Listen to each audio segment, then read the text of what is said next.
সুপ্রিয় দর্শক শ্রোতা, আপনারা জানেন বর্তমানে বাংলাদেশের উপর এ এক দুর্যোগপূর্ণ আবহাওয়া বিরাজ করছে। গত ৩ দিন থেকেই দেশের তাপমাত্রা বেড়ে গেছে।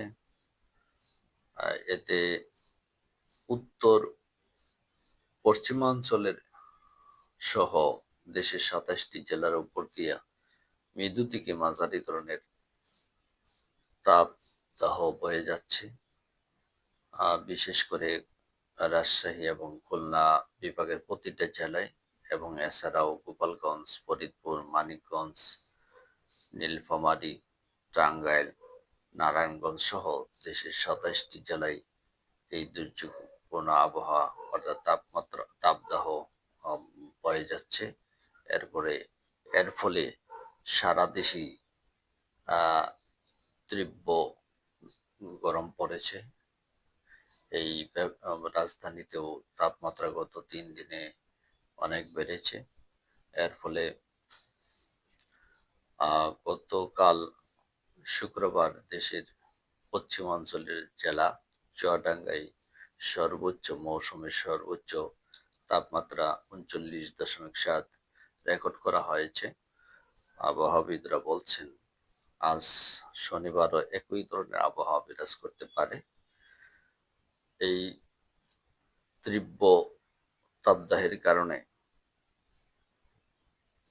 সারা দেশেই ব্যবসা গরম ছড়িয়ে পড়েছে। এই ব্যবসা গরমের কারণে রোগ-শোক বেড়ে গেছে। হসপিটালগুলোতে গত কয়েকদিনের তুলনায় গত ৩ দিনে রোগীর সংখ্যা বেড়েছে। বিশেষজ্ঞ চিকিৎসকরা বলছেন গরমজনিত কারণে বিশেষ করে শিশুরা গরমজনিত কারণে ঠান্ডা, কাশি, জ্বর এবং ডায়রিয়া সহ নানা ধরনের রোগে আক্রান্ত হচ্ছে। তাই তারা এই তীব্র গরমের মধ্যে শিশুদের ব্যাপারে সতর্ক থাকার আহ্বান জানিয়েছেন। সুপ্রিয় দর্শক শ্রোতা, এই তীব্র গরমে সারা দেশের মানুষ ছটফট করছে।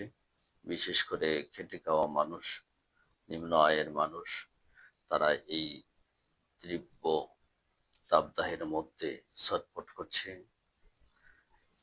এর মধ্যেই আবহাওয়াবিদরা সুখবর দিয়েছেন। এই এই তাপদাহের মধ্যেই